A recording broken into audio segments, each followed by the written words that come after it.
Shabbat Shalom. If we haven't met yet, my name is Rabbi Arielle Shimko. I would like to share a little bit about this week's Parsha, Matot.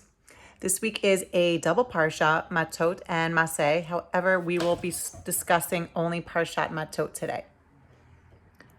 Matot discusses vows and keeping our vows. At the beginning of Matot, we learn, if one makes a vow to Hashem, to God, or takes an oath, imposing an obligation on oneself, he shall not break his pledge. He must carry out all that has crossed his lips. This got me thinking about how important it is to stick to our word. From the time I was a little kid, my parents taught me to always stay true to my word, to be reliable, and to follow through.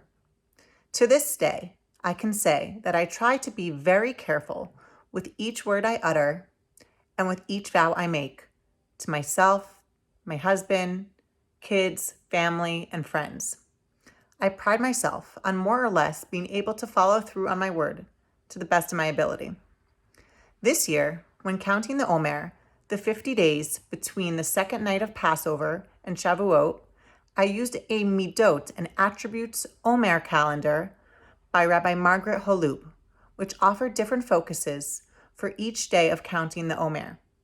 One in particular stood out to me at the time. It was during the week of Yesod in Kabbalah of foundation, blueprint, plan. We focus on the midah, the attribute of seder, order. All your actions and possessions should be orderly, each and every one in a set place at a set time. Let your thoughts always be free to deal with that which lies ahead of you. On day 39 of counting the Omer, Netzach of Yesod, eternity of foundation, it says that we should uphold a long-term commitment. As soon as I started reading about Parashat Matot, I instantly thought back to day 39 of the counting of the Omer.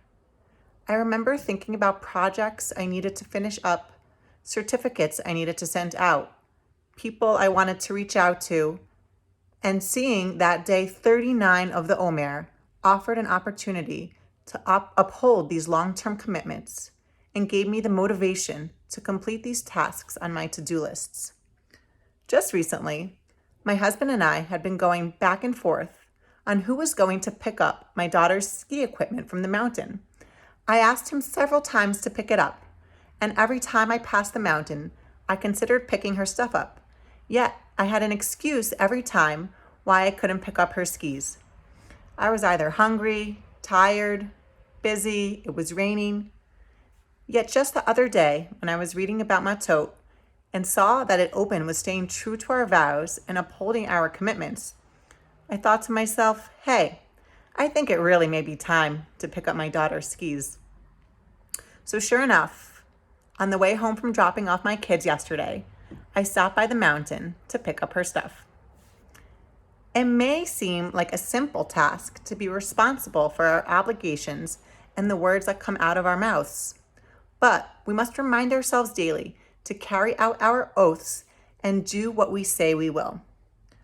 Rabbi Jonathan Sachs, Zichrono Levracha, may his memory be for a blessing, discusses why this commitment to our oaths is so crucial to the Jewish story. Sachs says, people do what they do not simply because they want to and have the power to do so, even against the will of others, but because it is the right, lawful, commanded thing to do. This is the Torah Project, a society built on laws given by God Himself, accepted voluntarily at Mount Sinai, taught by parents to children, spoken of when you sit in your house, when you walk on the way, when you lie down, and when you rise up. Laws not just engraved in stone or inscribed on parchment, but written on their hearts. In the beginning of Genesis it says, Bereshit bara Elohim et hashamayim ve'et haaretz. In the beginning, God created the sky and the land.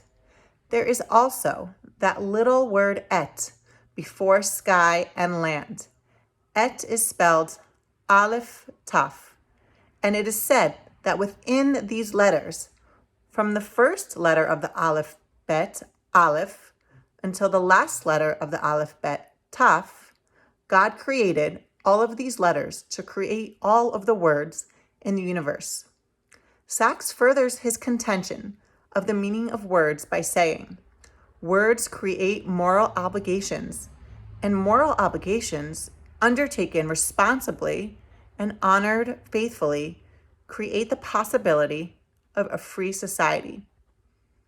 The next time you're thinking about your to-do lists and thinking about your own moral obligations, think back to this Parashat Matot, and you will be reminded of the significance of upholding your commitments to community, family, and friends, to yourself and God. Wishing you a beautiful and peaceful Shabbat. Shabbat Shalom.